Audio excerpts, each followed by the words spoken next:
that I hope her coming here, it will change most of our thinking in one way or the other.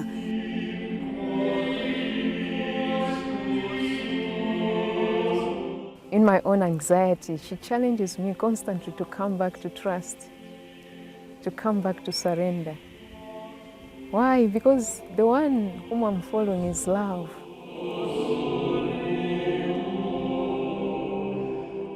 You could see that people are touched and moved by the message that is carried through in the person, and I suppose in the spirituality of St. Therese. She gave herself to the vocation of love.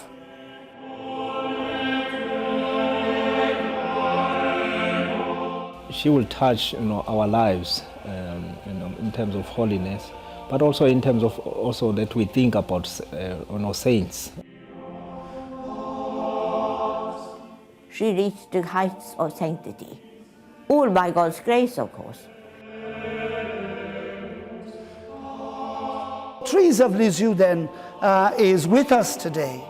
She is in a special way present today. She's gone to 50 countries throughout the world. Millions and millions of people go to her church in Lisieux.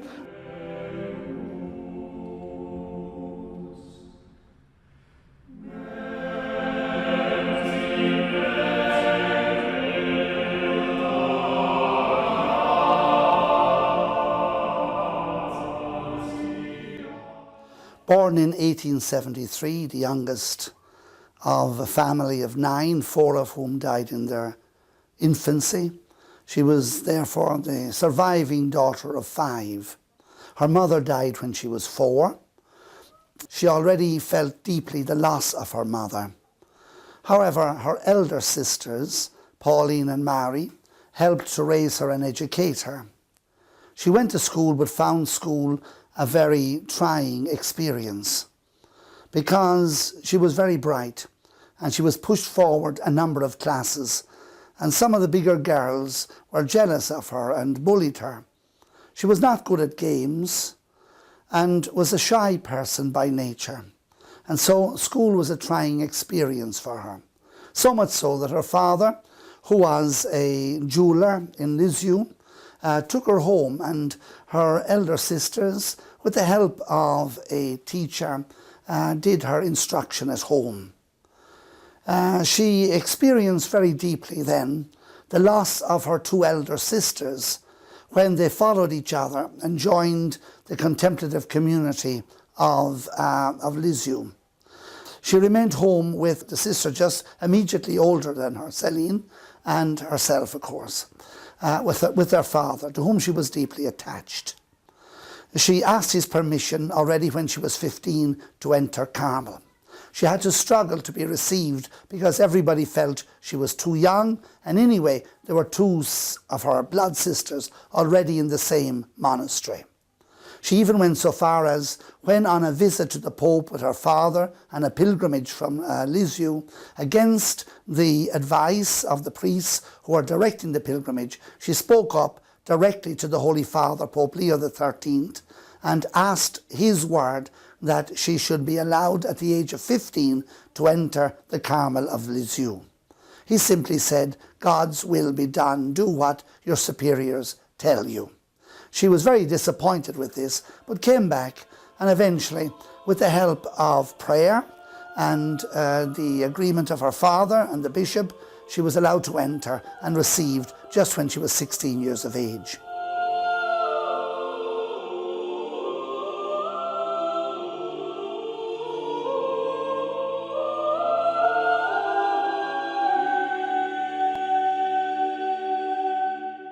That has been a long journey. Started 2 years ago. A French lady came to visit the parish and saw the devotion of St. Therese in that parish, especially with a group of young children calling themselves a Little Flower group, and also having statues of the Little Flower in the church. So she got interested to this devotion, and then she started telling me about the relics of Saint Therese traveling around the world since around 1995 or so. And then she asked if we will be interested to this. So then we went to the Archbishop of Johannesburg, who is also a president of the Bishops' Conference in Southern Africa, because it's quite a huge thing, because for the first time Saint Therese's relics were going to be in Africa, for that matter, not only in South Africa. So the bishop gave his blessing, and we started the preparation.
You know, all the saints, their main importance is that they are saints, that they are the tangible points in time and space in history where the victory of Christ was manifested visibly.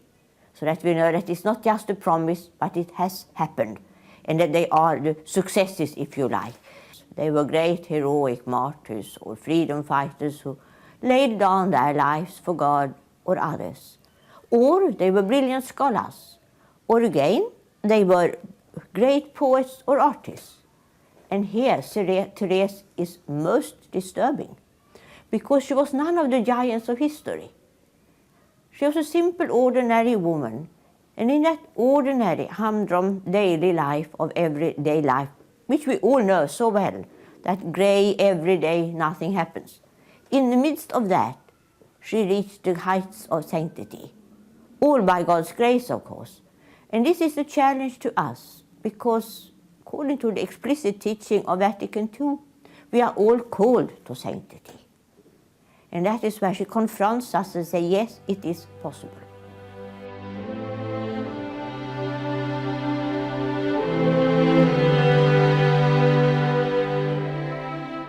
She began to live a very intense life of prayer. She already had experienced the power of prayer many years before. One time there was a criminal in Paris who had murdered 2 women and a child while carrying out a robbery. And he was sentenced to death. And the whole country was speaking about him. And Therese also heard about him. She was already taking prayer very seriously, and she thought it might be a sign from God if, in answer to her prayers, she was able to touch the heart of this criminal, a man called Pranzini. Pranzini had refused any spiritual help, refused to see any priest, refused to speak of God, to pray or to repent. So Teresa offered up all her prayers, all her sufferings, so that God would touch the heart of Pranzini and give him repentance and also turn his heart back to Jesus. The day following his death, he was executed by guillotine, she read the national newspaper and was amazed to read that at the very final moment, just before the guillotine came down on him, Pranzini suddenly asked for a crucifix and passionately and lovingly kissed Jesus and his wounds on the cross. And Therese felt that this was a direct answer to her prayers, and she called Pranzini the first of her children.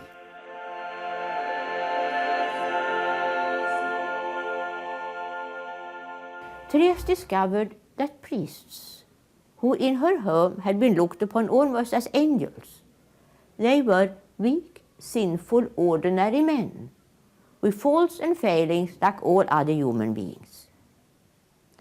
Therese's reaction here could be a model for all of us today, especially Catholics, when the media gloat over any possible and impossible pre-scandal. Therese had glimpsed the divine essence of the Church. And therefore, human weaknesses and sinfulness, even in the clergy, could shake her, but it could not rob her of her faith. That was later to stand a much more severe test. Now her prayer turns inward, towards the family. She realizes that the Church, her beloved Mother Church, needs her prayer, especially the priests. And that was to become a lifelong concern for Therese, to pray for priests.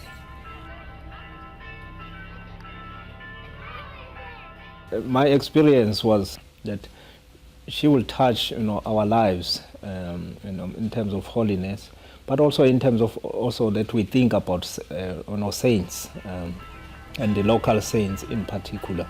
To say that maybe one day we'll have an African saint also traveling the whole world. So far, the response of the people, the faithful, and wanting to welcome the relics, to venerate the relics, and to also to pray in the presence of the relics. So it has been a spiritual enriching experience.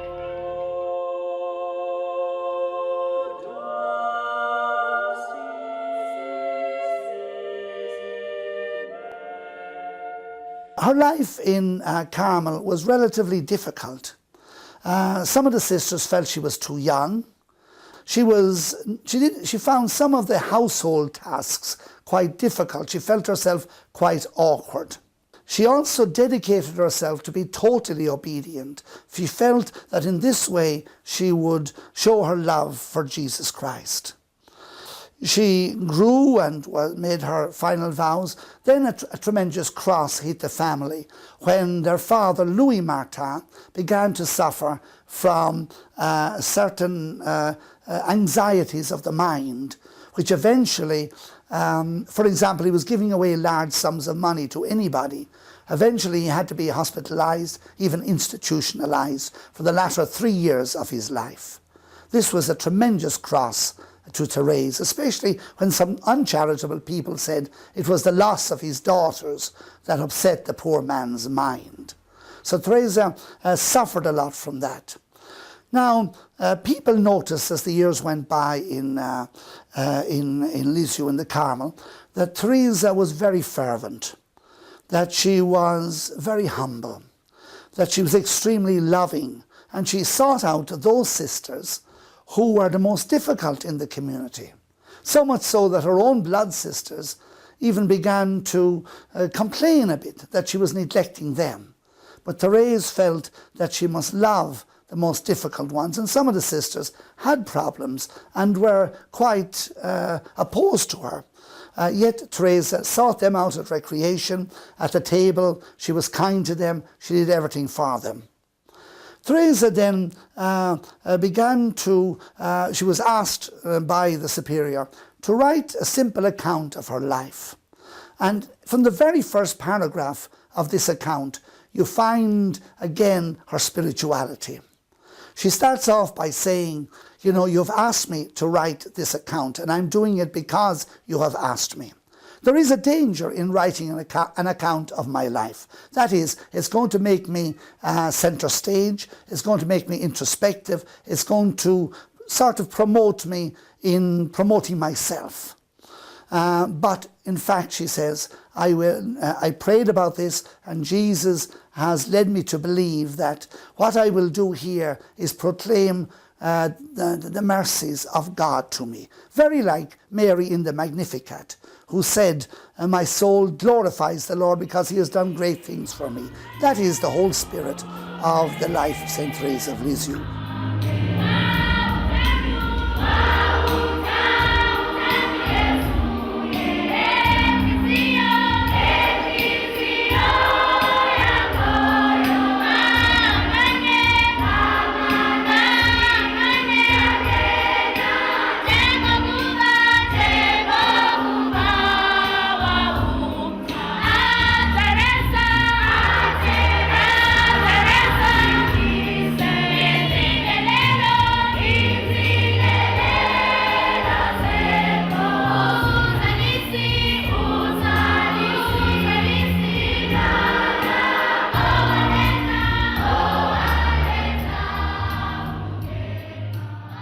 you could see that people are touched and moved by the message that is carried through in the person and I suppose in the spirituality of St. Therese.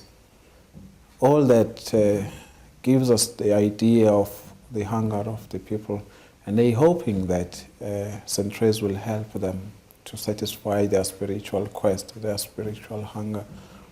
And I think if I would talk personally, my own personal experience, there was this feeling of calmness during the celebration, a feeling of peace, a feeling of contentment, even among the people. There wasn't this sort of rush which we usually experience when we have extended celebrations. You know, people are used to 1 hour celebration.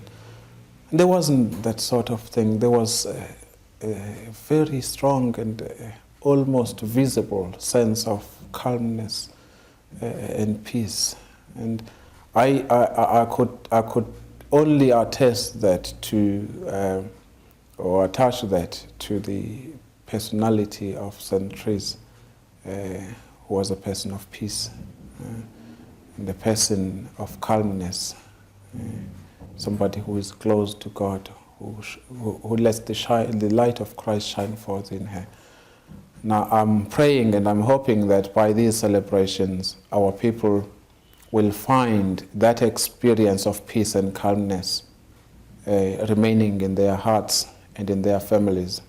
And we hope that it will be a journey that will carry on for a long, long time. And even after the relics have left the country, that something will, of a legacy will remain, in the lives of the people and in the parishes, in the dioceses, in the churches where she has been.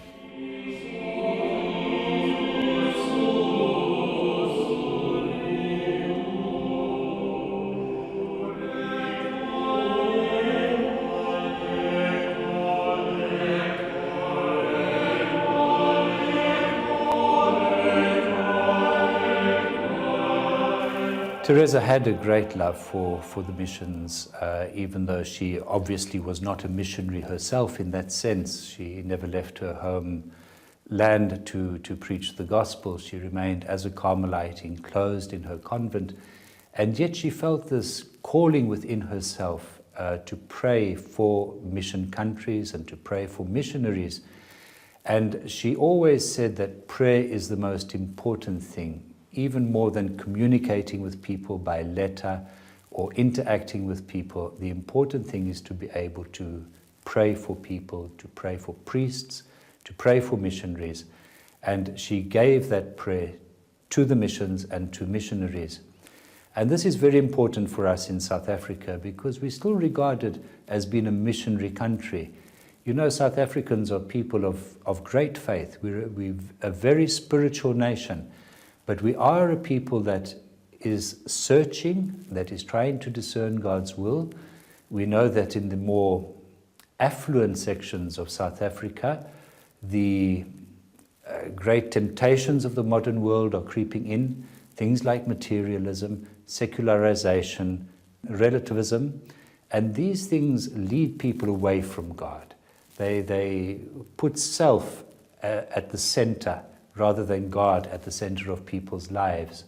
And therefore the need to continue to evangelize people, to call people back to God, to call people back to our Christian roots, the roots that are based on the love of God, the initiative of God in our own lives, the roots that are based very firmly in the church and in things like worship of God, following the gospel, living and practicing the great virtues that have been given to us by Jesus Christ.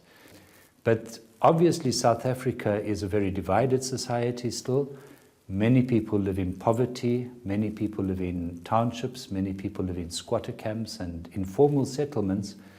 And these people face a different type of struggle.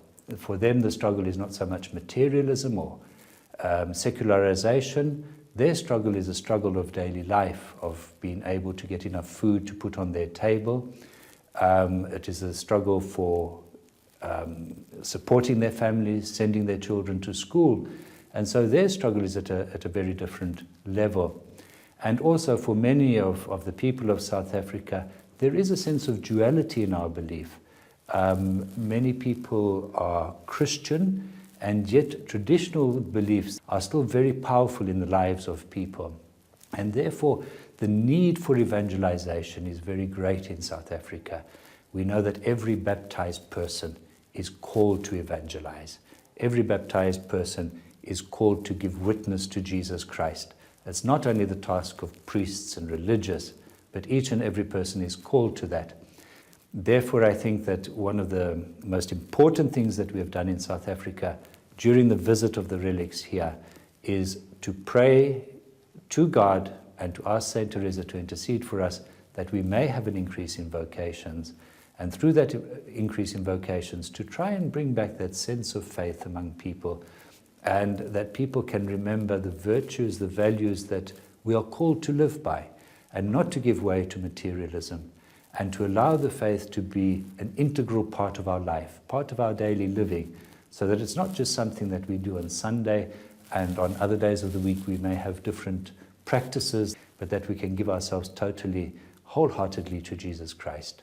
And I believe that as the relics have traveled in many different parts of South Africa, Johannesburg, Durban, Kokstad, Cape Town, and so on, I believe that this will be like a new wave sweeping through South Africa that will bring people back to God and back to the practices of their faith.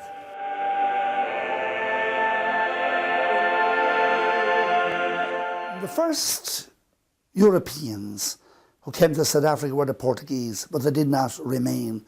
Then the Dutch came, Protestant Dutch, who had suffered, we must admit, under Catholic administrations in Europe, came in 1652. So the Catholic Church was unwelcome in South Africa, and its first real presence came in 1837 when an Irish Dominican bishop was sent to Cape Town. It spread to Port Elizabeth. Their main work was among white colonial people who had come to this country. In the 1850s, Saint Eugene de Mazenod founded the Oblates of Mary Immaculate in France, Marseille, and he was very conscious of the mission work. And in the 1850s, he sent the oblates, we call them OMI, to South Africa, and they came to Durban and settled at Pietermaritzburg with Bishop Allard, the first bishop. With him was Joseph Gerard, who has been beatified by the church as the pioneer missionary of Lesotho, where he worked until his death in 1912. So the first missionaries to move among African people here were the Oblates of Mary Immaculate. They had limited success, so much so in fact that Father Joseph Gerard moved away from this side of the country, which is Zulu and Xhosa speaking, and went to work among the Sothos, where gradually he had great success.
While the Oblates continued work, the Bishop of Port Elizabeth, who was somehow responsible for all this eastern coastland of South Africa, went looking for missionaries in Europe and failed to find any until he went to the Cistercian Trappists in France, Set Font. And there, having asked for volunteers and having got no reply, suddenly a voice was heard in the room saying, "If nobody will go, then I will." And that was Abbot Franz Fanner. And so he brought the Trappists to Port Elizabeth and then to Marion Hill, just beside Durban, where he established, in the tradition of the old monasteries, a large farm upon which he brought many families to Christianize and to teach in schools and all kinds of useful skills. So the Trappists, these were the ones who moved into this area first. They came here in the 1880s. Maria Zell and Hardenberg, Maria Telt, the great missions of Lourdes and Kevelaar, which became the centres of Christianity for this whole area, were established in the last two decades of the 19th century. Abbot Franz spent his last 15 years quite close to us here, in the next diocese of Umsenkulu, where he died in 1909.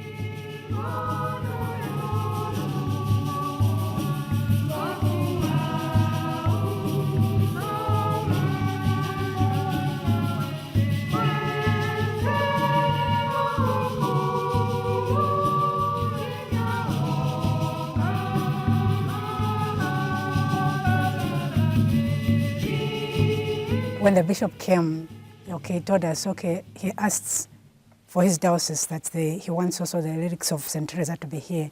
So he proposed if it would be all right for the relics of St. Theresa to be with us here overnight.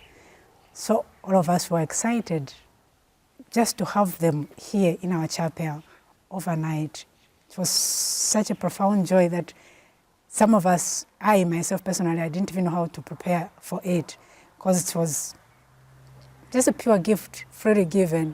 And if a gift is freely given, you don't know what to do with it. But otherwise, for all of us who are in the novitiate, it was the desire of seeing this young sister who entered at 15 and at 24. She has done all what was to be done for a religious. She was dead, and then she has reached certain kind of perfection where she is able to be given as a model to all the church to look at. It was just something which was, you just feel, this is what I want to be like this. It's the thing of her little way, of doing little things. Always it was easy for me to say, okay, we have to be little. But now this time, seeing her in the chapel, it was the thing which I was battling with. Because if I look at it and look in our time today, you don't find many young men and women who will be looking forward to just to do little things. We are looking forward to do something spectacular which will make a name, which will make you to be someone. Now suddenly you have to find this way of being little. I find it really a challenge where I feel maybe her coming to Africa is going to challenge us more, especially the young ones. Not so much of thinking, what am I going to do? But what does God want me to do?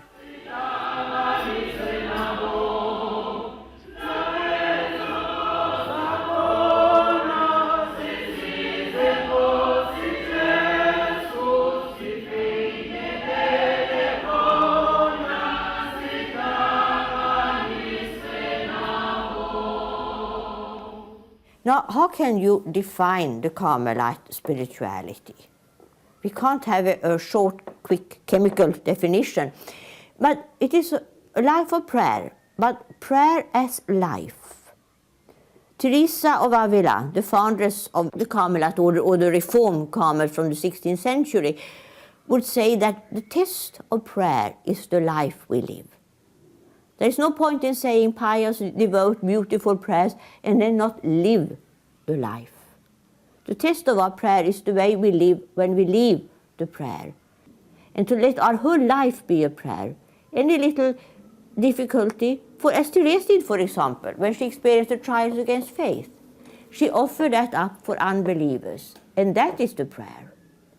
To live one's own trial and struggles for others. That is the real prayer. That doesn't say that we don't say a prayer, because they go together. There is no clash. But it is this living of the prayer. Therese, of course, insists on humility as the very foundation of spirituality. Now, humility is actually the common denominator of all saints. If you look at all the saints of history, from all the congregations, all orders, and the lay people, some have been brilliant scholars, others illiterate, some religious, some married people, some single people. But they have all been humble. At the last chapter of her life, which is not really an autobiography, it's one of those books that cross several genres. It's autobiography, it's teaching document, it is historical and spiritual testimony, and so on. There she talks about a great impression was given him of what truth is. And that made her very humble. So humility, that is the foundation of her whole spiritual doctrine, is truth. As she puts it, to walk in truth before truth itself. Truth itself then with capital T. And this truth is itself the foundation of all truths. This doctrine of Theresa's that she writes about in the last chapter of her autobiography lived with her in the interior castle, which is a spiritual masterpiece, written 10 years later. She talks about, once I had an experience, and I wondered why the Lord is so fond of humility. She didn't say, I think the Lord might like humility. No, she knows he is fond of humility. But why? Why is he fond of humility? And she said, referring to this experience, she said, because humility is to walk in truth.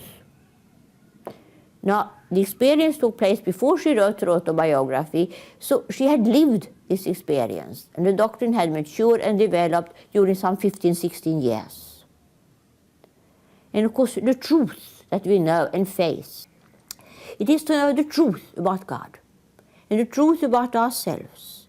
That is why Teresa, way back in the 16th century, insisted on self-knowledge. We can't come to God if we don't know ourselves. And at the end of the interior castle, again one of the masterpieces of Western spirituality, recognized far outside of the Catholic Church, far outside of Christianity, as a masterpiece of spirituality. She talks about the prayer of union, in transforming union with God. She says, the purpose of the prayer of union, this is the highest state of prayer, the purpose is the birth of good works, the birth of good works. Because she kept insisting that Martha and Mary must go together. There is nobody who can say that he or she has this high contemplative prayer and then neglect the neighbor. That is impossible.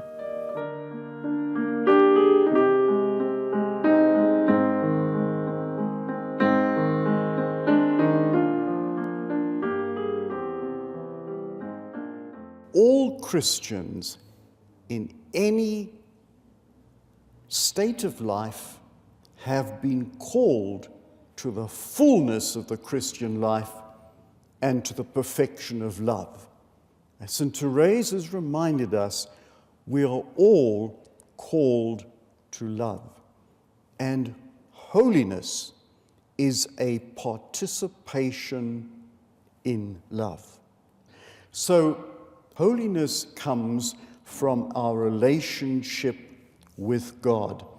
And first of all, it's the work of grace. God works in us.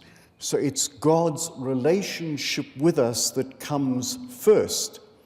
And it's waiting for our response.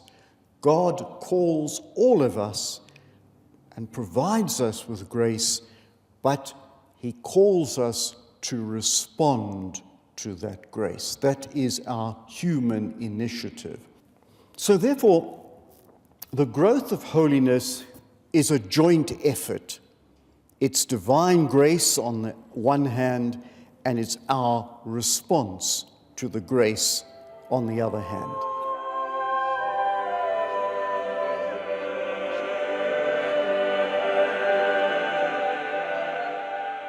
20 years ago. I was in the novitiate in Lusaka, Zambia. And so we were doing something on St. Therese, being a contemplative, and I joining a contemplative order. So I got in touch with this little saint, this great saint, and we put up a play. I did the part of Celine. And so when the reality came that Therese was coming to visit, I looked back 20 years ago, journeyed back 20 years ago. Now the reality was coming to me. Somehow the mystery of God came alive to me. He's holy, He's wonderful, He's mysterious. Somehow this quote summarizes her life, and I feel it's in it that we meet with her, where she has been my companion. Oh Jesus, my love, my vocation, at last I have found it. My vocation is love. In the heart of the church, my mother, I shall be love. Thus I shall be everything, and thus my dream will be realized.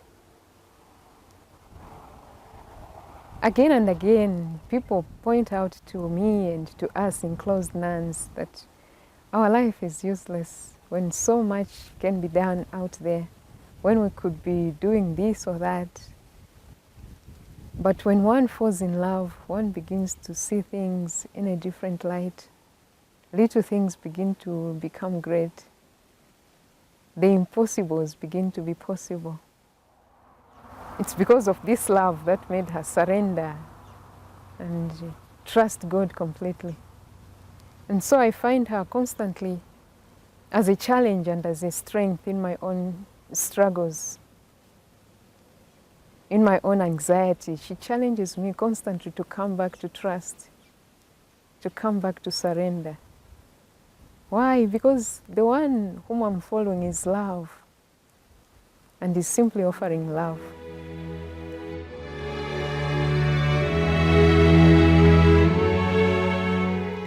Now, Therese tells us that she really wanted to be good, but that she had an odd way of going about it. She was very practical and down to earth. You know, sometimes we think the saints float around on little clouds, just pontificating and giving little benedictions to everyone they pass. She was very down to earth. And what we will find in her life is something so important for us. It was the little things that counted. We must look for the little things. Now, Therese might be known as the little flower, but she had a will of absolute steel. And St. Therese said this, she said, "Love attracts love. Mine rushes forth unto thee, and would fain fill up the abyss which attracts it. But alas, it is not even as one drop of dew lost in the ocean. To love thee as thou lovest me, I must borrow thy very love. Then only can I find rest." Speaking to Jesus. This was the little way for which St. Therese became very famous and which she sought to follow in her life. Her philosophy was that what was important was not doing great works, but doing little things, always with the power of love. And if we can maintain the right attitude, then nothing shall remain that cannot be accomplished. She didn't want just to be good, she wanted to be a saint. And that's what's so different today. People say, but they're a good person. It's not enough just to be good. We need to be a saint. Our goodness must be qualified by the source of all goodness, who is God. Her one dream, that the work she would do after her death would help people on earth. And she said, "I will return. My heaven will be spent on earth." It's one of the reasons why we are so privileged to have her here tonight. This is part of her dream, is to be with us tonight, to try to touch us with heaven and to do good for us. And that's why we must ask her intercession tonight. She wanted that.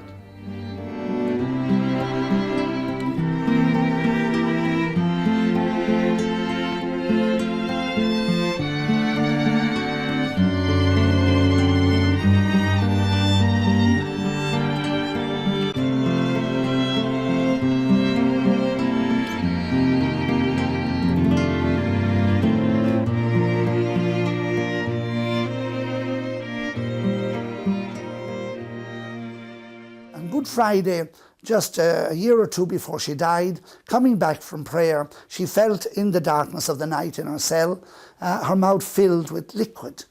She sacrificed herself by not lighting a candle to see what it was. In the morning she woke up and found that she had bled quite a lot during the night. And she was filled with joy. She saw it as the first call of Jesus given her on the day that Jesus died. When Therese experienced the first hemorrhage, she rejoiced in the joy of going to heaven. That joy lasted 3 days. Then the darkness descended. She was to suffer tremendously then, physically, because of this debilitating tuberculosis.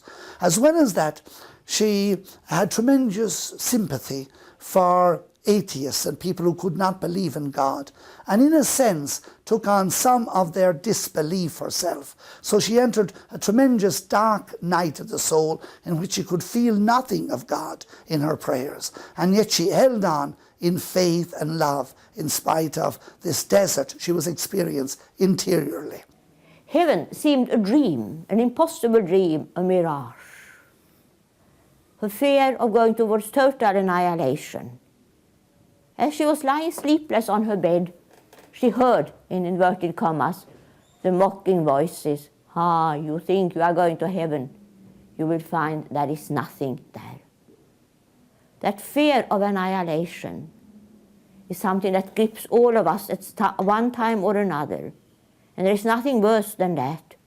The very ground is pulled away from underneath our feet. The anxiety wells up from within our own beings. And then, what to do? Many flee into drugs, drinks and alcohol, or anything, because to face that fear of annihilation is a difficult thing, and one needs a tremendous strength of mind and intellect and willpower to cling to God when He seems to disappear as well, to cling to faith and to hope against all hope. Therese had that strength, and therefore she is a trustworthy witness when she tells us that faith has got nothing to do with consolations and sweet feelings. It is a decision to believe. She never asked God to remove the darkness of this trial. She never asked for it.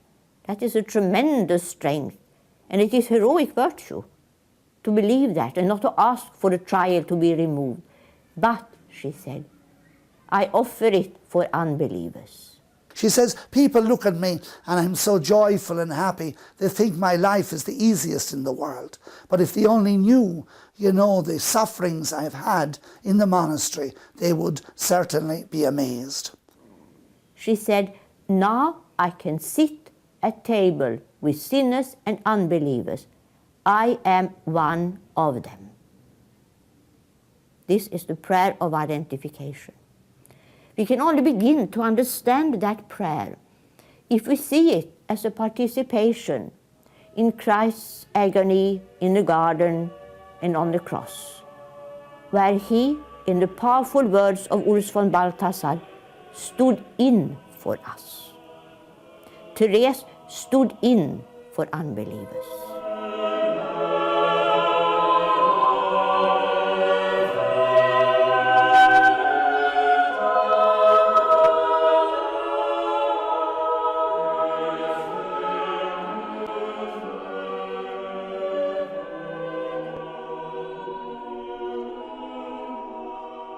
She died in 1897, surrounded by the sisters. Her last words were, Jesus, how I love you, I love you.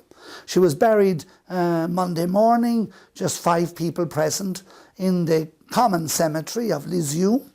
And then the life that she had written for her community, which was to be secret, somehow was sent around to the other Carmelite monasteries in France. And people began to see that this was a gem. This was a very special book. And so 2,000 copies were printed. Then began the whole journey of Teresa. She had said when she was dying, I am going into life. You know, we say in Latin, requiem aeternam dona eis Domini. You know, give them eternal rest. For Teresa it was, give me eternal action. She says, I'm going to heaven and I will spend my eternity doing good on earth. And she seemingly has done that, because people who have had devotion to her have found their lives greatly enhanced. And many miracles and many responses in prayer were received. So that the book has come out in maybe 60 languages. It's come out in edition after edition after edition down until today, and is one of the great classics of Christian spirituality, admired by all. So 20 or so years after her death, the devotion to Therese of Lisieux was so great that the cause was introduced, and she was canonized 28 years after her death. You know, what's common before the canonization of a saint is that sometimes that saint is taken from their grave and placed in a new grave, perhaps in a church or at an altar or in a shrine. And so Teresa's grave was opened and her remains were taken from that grave and brought back to the monastery of Lisieux to be venerated by millions down through the years. And they are contained in this casket, which has now come to Kokstad. And so it makes sense that her relics travel around South Africa as a sign of hope, a hope in a darkened world, not only darkened universally, but inside each one of us. We hear about so many disasters, genocide, threat of nuclear disaster, anything, but there is hope.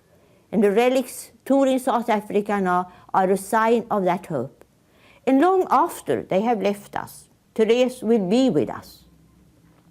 She travels with us on the sorrowful and joyful roads of Africa in the 21st century, being a model for men and women of every nation, every ethnic group in every country, to cling to that last straw when there seems to be nothing left. You know that the fathers of the church were fond of the saying, anima salutis suprema lex, the salvation of souls is the supreme law. And that is, I often pray that when I see all the little children here, we don't know what their life will be like.